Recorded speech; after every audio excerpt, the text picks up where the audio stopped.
let's talk about the scenario where I am somebody who already teaches people how to learn tech. I don't have the power of a live environment that I can bring the people who I'm teaching into where they can actually work with stuff.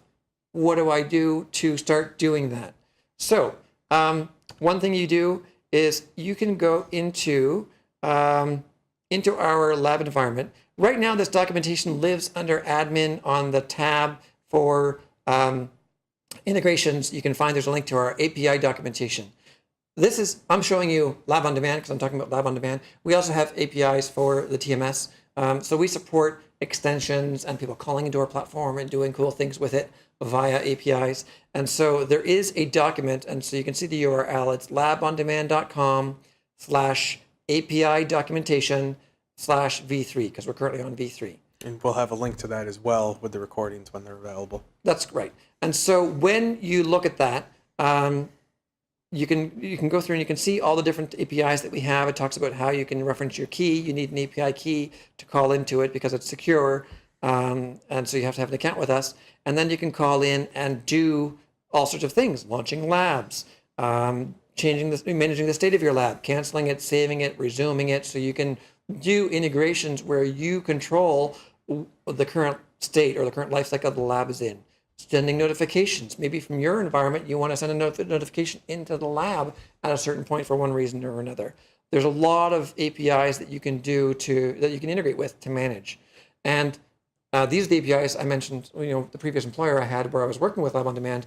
These are the APIs that we used calling into from a website to actually launch labs. So these allow you to really control a lot of things about the lab. Yes. Without even having to log into the Lab on Demand interface. Yeah, absolutely. As long as you have an account with us and you have an API consumer with keys, then you can log in and work with your labs programmatically and do integrations.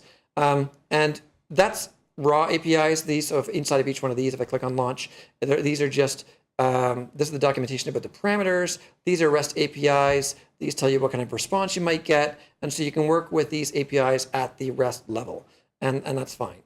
Another way you can work with our APIs is if you are using .NET, you can go to the NuGet gallery, and I'm going to call out that I don't need to share that particular link because inside of our API documentation, if you scroll down far enough, you get to a .NET API client available on NuGet. And so if you're doing .NET, you can actually just pull down the NuGet package, and it's in the gallery, and I just put a link to it here, or not link to it, but just want to show it here. But inside of our documentation, we reference it. You can grab that. And that makes it so you can actually just use C# and .NET to do the same things that you can do via our REST APIs. We just wrap all that stuff and expose it to you in the languages that you're working with in C#. And then if you go, also referenced, I should say before I go to it, if you go a little further down in the documentation, there is sample project, and there's a link to it. And this is in GitHub. We love GitHub, and we store all sorts of things in GitHub, including our documentation, which is open source. And so if you like our docs and you want to contribute, you can actually contribute to our docs.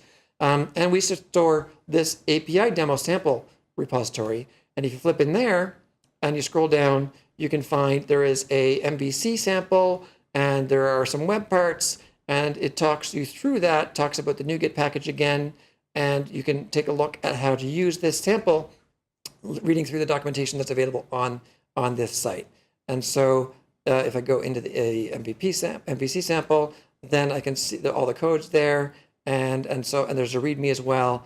And so here's how do I do that: introduction, running the sample on Visual Studio 2017, the code structure, the folder structure. So it walks you through all that stuff, so you can learn how to use this and tinker with the API for integrations. I love the API as an integration point because it's rich and you have a lot of flexibility.